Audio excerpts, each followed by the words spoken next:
Episode 25. Winston did not buy the picture. It would have been an even more incongruous possession than the glass paperweight, and impossible to carry home unless it were taken out of its frame.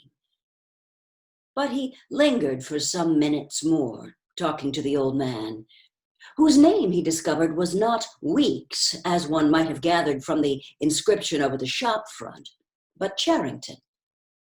Mr. Charrington, it seemed, was a widower, aged 63, and had inhabited this shop for 30 years. Throughout that time, he had been intending to alter the name over the window, but had never quite got to the point of doing it. All the while that they were talking, the half-remembered rhyme kept running through Winston's head. Oranges and lemons, say the bells of St. Clement's. You owe me 3 farthings, say the bells of St. Martin's. It was curious, but when you said it to yourself, you had the illusion of actually hearing bells. The bells of a lost London that still existed somewhere or other, disguised and forgotten. From one ghostly steeple after another, he seemed to hear them pealing forth. Yet so far as he could remember, he had never in real life heard church bells ringing. He got away from Mr. Charrington and went down the stairs alone, so as not to let the old man see him reconnoitering the street before stepping out of the door. He had already made up his mind that after a suitable interval, a month, say, he would take the risk of visiting the shop again. It was perhaps not more dangerous than shirking an evening at the center. The serious piece of folly had been to come back here in the first place, after buying the diary and without knowing whether the proprietor of the shop could be trusted. However, yes, he thought again, he would come back. He would buy further scraps of beautiful rubbish. He would buy the engraving of St. Clement Danes, take it out of its frame and carry it home concealed under the jacket of his overalls. He would drag the rest of that poem out of Mr. Charrington's memory. Even the lunatic project of renting the room upstairs flashed momentarily through his mind again. For perhaps 5 seconds, exultation made him careless, and he stepped out onto the pavement without so much as a preliminary glance through the window. He had even started humming to an improvised tune. Oranges and lemons, say the bells of St. Clement's. You owe me 3 farthings, say that. Suddenly his heart seemed to turn to ice and his bowels to water. A figure in blue overalls was coming down the pavement not 10 meters away. It was the girl from the fiction department, the girl with dark hair. The light was failing, but there was no difficulty in recognizing her. She looked him straight in the face, then walked quickly on as though she had not seen him. For a few seconds, Winston was too paralyzed to move. Then he turned to the right and walked heavily away, not noticing for the moment that he was going in the wrong direction. At any rate, one question was settled. There was no doubting any longer that the girl was spying on him. She must have followed him here, because it was not credible that by pure chance she should have happened to be walking on the same evening up the same obscure back street, kilometers distant from any quarter where party members live. It was too great a coincidence. Whether she was really an agent of the thought police or simply an amateur spy actuated by officiousness hardly mattered. It was enough that she was watching him. Probably she had seen him go into the pub as well. It was an effort to walk. The lump of glass in his pocket banged against his thigh at each step, and he was half-minded to take it out and throw it away. The worst thing was the pain in his belly. For a couple of minutes, he had the feeling that he would die if he did not reach a lavatory soon. But there would be no public lavatories in a quarter like this. Then the spasm passed, leaving a dull ache behind. The street was a blind alley.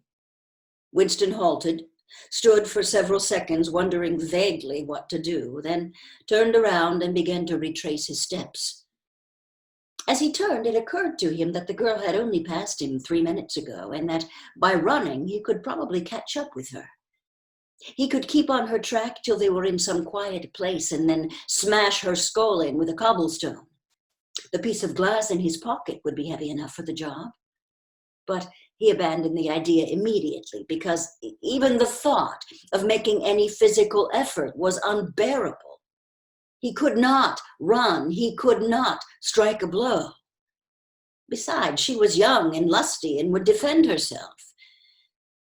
He thought also of hurrying to the community center and staying there till the place closed so as to establish a partial alibi for the evening. But that, too, was impossible. A deadly lassitude had taken hold of him. All he wanted was to get home quickly and then sit down and be quiet. It was after 22 hours when he got back to the flat. The lights would be switched off at the main at 23:30. He went into the kitchen and swallowed nearly a teacup full of Victory gin. Then he went to the table in the alcove, sat down, and took the diary out of the drawer. But he did not open it at once. From the telescreen, a brassy female voice was squalling a patriotic song. He sat staring at the marbled cover of the book, trying without success to shut the voice out of his consciousness. It was at night that they came for you. Always at night. The proper thing was to kill yourself before they got to you. Undoubtedly, some people did so. Many of the disappearances were actually suicides. But it needed desperate courage to kill yourself in a world where firearms or any quick and certain poison were completely unprocurable. He thought with a kind of astonishment of the biological uselessness of pain and fear, the treachery of the human body, which always freezes into inertia at exactly the moment when a special effort is needed. He might have silenced the dark-haired girl if only he had acted quickly enough. But precisely because of the extremity of his danger, he had lost the power to act. It struck him that in moments of crisis, one is never fighting against an external enemy, but always against one's own body. Even now, in spite of the gin, the dull ache in his belly made consecutive thought impossible. And it is the same, he perceived, in all seemingly heroic or tragic situations.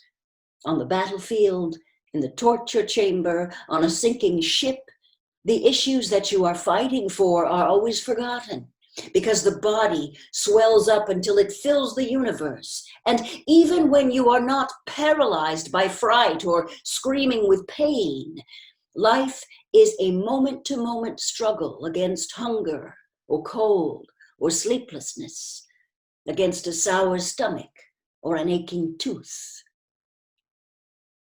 He opened the diary.